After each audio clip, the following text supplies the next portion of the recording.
चुनाव आयोग को लेकर के हमेशा इस बात की चिंता रही है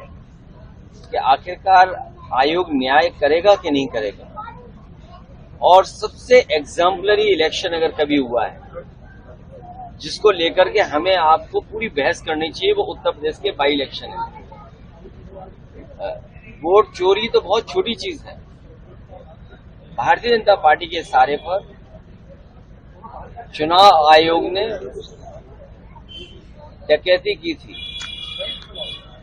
या वोटों का अपहरण किया था, और बाई इलेक्शन में जिसमें सभी अधिकारी मिलकर के सरकार के इशारे पर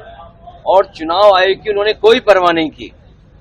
चाहे वो कुंदरकी का चुनाव रहा हो, चाहे वो मीरापुर का चुनाव रहा हो, और सबसे एग्जाम्पलरी चुनाव जो हुआ है, चोरी, डकैती, अपहरण और क्या शब्द हम इस्तेमाल करें,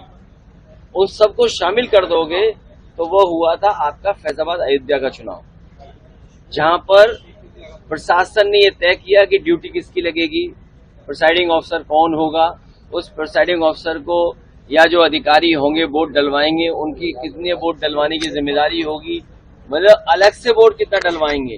कई लोगों के वीडियो हमें आपको मिले थे जो 6-6 वोट डाल करके आ रहे। एक व्यक्ति पकड़ा गया था जो दूसरी जगह से वोट डालने आया था, मंत्री लोग रुके हुए थे। तो ये चुनाव लड़ने का तरीका भारतीय जनता पार्टी का रहा है। पिछली बार जब समाजवादी पार्टी ने आरोप लगाया था कि भारतीय जनता पार्टी के इशारे पर चुनाव आयोग ने समाजवादी पार्टी के वोटों को काटा है और वोट डालना नहीं दिया, चुनाव आयोग ने जब सूची मांगी तो समाजवादी पार्टी ने 18,000 ऐसे वोट जो डिलीट कर दिए गए थे, जिन्होंने पहले वोट डाला था, किसी कारण डिलीट किए गए, जिसका कारण किसी को नहीं पता, उस पर एक भी कार्रवाई चुनाव आयोग ने नहीं की। चुनाव आयोग अगर कार्रवाई कर देता उन अधिकारियों के खिलाफ तो आज निष्पक्ष चुनाव हमें देखने को मिलता, और ये जो लड़ाई लड़नी पड़ रही है एसआईआर को लेकर के, रिवीजन को लेकर के, ये लड़ाई नहीं लड़नी पड़ती।